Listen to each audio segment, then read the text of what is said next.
أعوذ بالله من الشيطان الرجيم. بسم الله الرحمن الرحيم. يا أيها المزمل قم الليل إلا قليلا نصفه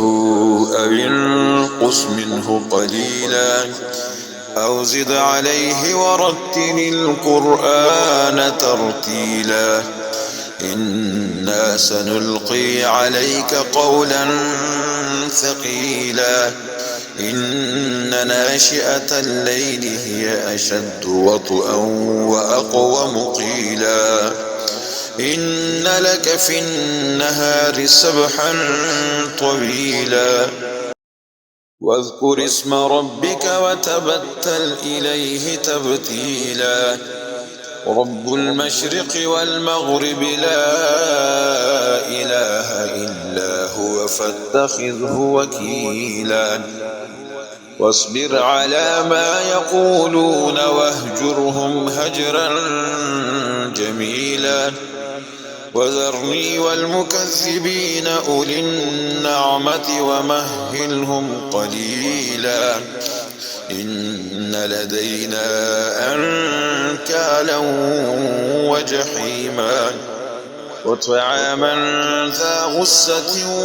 وعذابا أليما يوم ترجف الأرض والجبال وكانت الجبال كثيبا مهيلا إنا أرسلنا إليكم رسولا شاهدا عليكم كما أرسلنا إلى فرعون رسولا فعصى فرعون الرسول فأخذناه أخذا وبيلا فكيف تتقون إن كفرتم يوما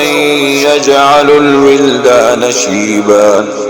السماء منفطر به كان وعده مفعولا إن هذه تذكرة فمن شاء اتخذ إلى ربه سبيلا إن ربك يعلم أنك تقوم أدنى من ثلثي الليل ونصفه وثلثه وطائفة من الذين معك والله يقدر الليل والنهار علم أن لن تحصوه فتاب عليكم فاقرؤوا ما تيسر من القرآن علم أن سيكون منكم مرضى وآخرون يضربون في الأرض يبتغون من فضل الله وآخرون يقاتلون في سبيل الله فاقرؤوا ما تيسر منه وأقيموا الصلاة وآتوا الزكاة وأقرضوا الله قرضا حسنا